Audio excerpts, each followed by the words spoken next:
She must step aside.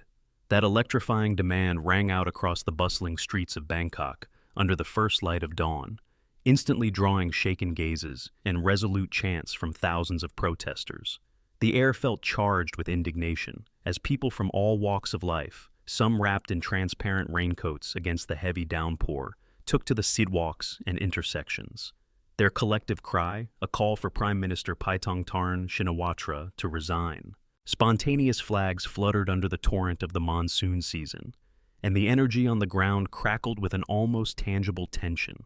From the very outset, it was clear that the crowds did not gather merely to engage in routine political discourse. No, they yearned to make history. So, what exactly has driven these protesters to brave pounding rain, congested roads, and potential pushback from the authorities? And why are voices from distant provinces joining in solidarity, all ready to champion what they consider the future of their nation? In this deep dive, we will unravel the heart of this brewing crisis, explore the precarious coalition that Prime Minister Paetongtarn governs, and dig into the tangled web that extends beyond Thai borders and into neighboring Cambodia. Prepare for a story where one leaked phone call could prove a game changer, where old alliances have turned sour, and where reputations can be shattered in the blink of an eye. From the very moment that Paetongtarn Shinawatra stepped into office in the year 2023, she faced a whirlwind of expectations. After all, her family name carries a substantial legacy. Her father, Thaksin Shinawatra, once occupied the Prime Minister's chair and stirred powerful emotions on both ends of the political spectrum. When Paetongtarn, often called Ung Ing by her supporters and critics alike, first stepped onto the grand stage, many pinned their hopes on her youth, energy, and modern vision to steer Thailand forward. Yet the tides began to change as soon as she found herself entangled in a border quarrel with Cambodia that sparked tension in the region. That controversy set off a fuse of nationalistic fervor within key Thai communities. At first, it all seemed like standard diplomatic friction, but the situation escalated swiftly after rumors spread about Paetongtarn's alleged willingness to appease the powerful former Cambodian leader, Hun Sen. One cannot discuss Paetongtarn without acknowledging her father's enduring influence in Thai politics. Thaksin Shinawatra looms large in the national consciousness, loved by many for championing populist reforms, despised by others who accuse him of corruption, and ultimately exiled, yet never truly gone from the public conversation. Now, with Paetongtarn at the helm, many are pointing at Thaksin's behind-the-scenes role. They wonder whether this father-daughter dynamic is shaping Thailand's foreign policy just as much as any official diplomatic channel. Then came the leaked phone call, which rattled the foundations of Paetongtarn's credibility. In it, she appeared to criticize a high-ranking Thai army commander and allegedly kowtowed to Hun Sen. That alone lit the spark that ignited the national anger. For an ordinary citizen, privately suggesting that the Thai military might bear some blame could slip by without consequence. But from a sitting prime minister, especially in a country where the influential army has historically played kingmaker, such remarks became a scandal in waiting. "Is our national pride up for sale?" asked a protester at Victory Monument, gripping his drenched poncho as he waved a Thai tricolor flag in frustration. He had braved torrential rain to be there, explaining that for him and many elders, statements belittling the Thai military set a dangerous precedent. And that question, of whether national dignity has been compromised, resounds at the very core of this movement. "Ung Ing, get out," remains the thunderous chant filling the air, a rallying call that transcends mere policy disagreements to target the Prime Minister's legitimacy and loyalty to Thailand's crucial institutions. And that is not all. Beyond issues of military pride, there's an underlying suspicion that the family ties between Paetongtarn and Thaksin have facilitated an external manipulation by Hun Sen himself. In an hours-long televised speech that seemed to spill over from foreign relations into personal grudges, Hun Sen did not hold back. He launched an extraordinary verbal volley demanding changes in the Thai government. Diplomatic tensions reached a boil, with the Thai Foreign Ministry calling his speech extraordinary and reaffirming that Thailand's official stance is to keep negotiations measured and diplomatic. But how measured can they remain when thousands have spilled onto the streets, urging a prime minister to abandon her post because she seemingly bowed to a foreign power? The The question lingers, how does one keep a fragile coalition intact when critics both outside and within your borders are gunning for your downfall? This protest, which took place in late June and stretched long into the day, was spearheaded by the United Force of the Land, a conglomeration of nationalist activists who have a history of opposing Shinawatra-backed governments. In times past, similar protests against Thaksin, and later against his sister Yingluck Shinawatra, stirred enough chaos to prompt judicial or military interventions in 2006 and 2014. If anything, that historical precedent places an added layer of tension on Paetongtarn's shoulders. Will her administration suffer the same fate, crumbling under the weight of protest movements that grow bigger and fiercer with every passing week? She is also battling severe economic headwinds at home. The year 2023 was supposed to mark the revival of tourism and the re-energizing of industry. Yet an unsettled political environment can make foreign investors jittery and undermine confidence in Thailand's prospects. Many fear that if Paetongtarn's coalition collapses or is replaced through extraordinary means, the country's market stability could plummet once more. Add to that a potential no-confidence vote looming in the near future, and the stakes become unabashedly high. If any coalition partner decides to abandon the Prime Minister, her narrow parliamentary advantage could collapse like a house of cards. So, let us pause for a moment. If you are finding this deep dive revealing and want to keep supporting in-depth analysis, consider giving a friendly nod of support. If you appreciate discovering the hidden angles behind explosive political showdowns, go ahead and show some love. Your engagement helps us stay motivated to uncover even more intricate stories. And believe me, there is still so much to unravel in this clash that involves questionable phone calls, exiled political figures, and a border that seems to keep fueling diplomatic fires. Strap in for the next layers, because if there is one thing decades of Thai politics have taught us, it is that matters can become even more entangled when the Shinawatra name meets furious opposition. Paetongtarn's apology, following the leaked phone call, did little to quell the fury among nationalist factions. Rather, they seized upon it as proof of guilt, a confession that she had indeed crossed an invisible line. Some argue that as a relatively young prime minister, she might have lacked the diplomatic finesse to address the delicate border dispute in a manner that satisfied the more hawkish elements of Thai society. Others, however, see more sinister forces at play, accusing certain protest leaders of weaponizing nationalism solely to bring down yet another Shinawatra-led government. Regardless of who is pulling which strings, the events that played out outside Victory Monument mark a new turning point in the storied saga of Thailand's deep social and political divides. For the protest leaders, the message is straightforward. They believe this administration fails to serve the interest of democracy and constitutional monarchy, a widely emotive phrase that resonates across the country.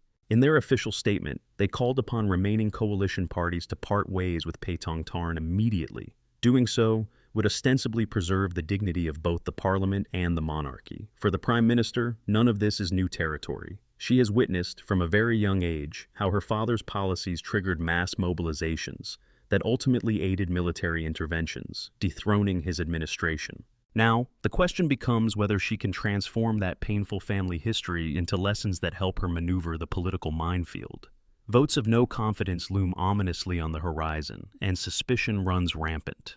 Some wonder whether the Constitutional Court or an anti-graft body, known for wielding significant power, might launch an investigation into Paetongtarn's actions.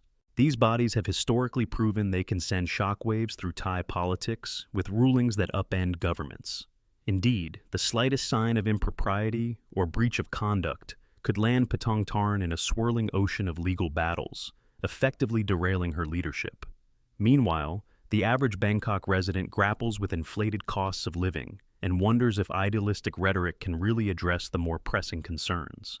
If the Prime Minister is engrossed in daily battles for political survival, be it from street protests or legal tribunals, where does that leave the urgent issues of economic stagnation, public health, and social welfare?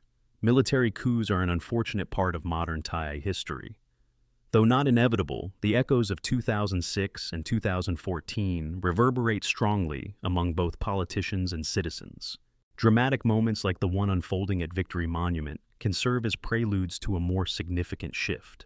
Protesters such as Somkwan Yimyai, a man in his late 60s, voice a paradoxical stance. They refuse to stop airing their grievances, but they also do not want the military to take charge of the government again. For many like Somkwan, prior coups did nothing to stamp out corruption or ensure good governance.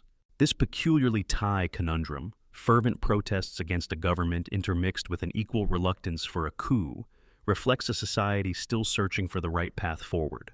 As this drama intensifies, Hun Sen's extended speech further indicates an unthinkable rupture in what was once a cordial relationship with Thaksin Shinawatra. For years, Hun Sen and Thaksin shared a friendship that appeared to transcend typical geopolitical rivalries. Now, that bond is shattered, leaving Paetongtarn in a delicate position. If a leader from a neighboring country publicly calls for regime change, how could that possibly be construed as anything but interference in domestic affairs? These developments feed right into the protesters' narrative, that Paetongtarn and her father are beholden to external forces, thus raising questions about where their loyalties lie. Detractors see the Prime Minister as out of her depth, a young leader caught in the crosshairs of old alliances turned tragic. Proponents, on the other hand, defend her, arguing that she is the victim of political sabotage, orchestrated by vested interests both within and beyond Thailand's borders. In the midst of all this turmoil stands Thailand's everyday citizen, longing for stability and hoping for policies that can revitalize the sluggish economy. Tourism, historically a backbone of the nation's prosperity, has been slow to rebound despite the reopening of global travel. The border conflict with Cambodia only adds layers of bureaucratic red tape, overshadowing potential cross-border collaboration that could have benefited entrepreneurial endeavors. Foreign investments are at risk of shrinking if Thailand's image devolves into endless political chaos. Paetongtarn made great promises of steering the country toward a brighter economic future, revitalizing rural industries, ensuring job security for Thai youth, and forging robust diplomatic ties across Southeast Asia. But how can such grand plans move forward when her government's very survival is put to the test every week? We have covered a formidable spectrum of issues, from the shock of the leaked phone call to the possibility of the Constitutional Court stepping in.